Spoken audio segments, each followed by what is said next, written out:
Hörmətli izləyicilərim, Azərbaycanda tətbiq olunan bir yeniliyi diqqətinizə çatdırmaq istəyirəm.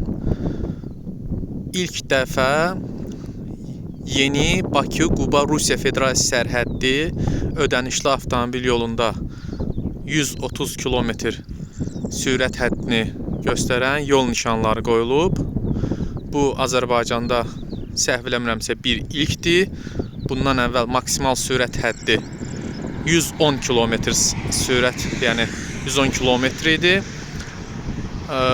və bununla bağlı qanunda dəyişiklik oldu və ölkə prezidenti yol hərəkəti haqqında qanunda dəyişiklikləri təsdiq edəndən sonra artıq gördüyünüz kimi ödənişli yolda 130 km sürət həddini göstərən yol nişanları qoyulub, amma biraz qabaqda bax radar işarəsi var və radarlar var.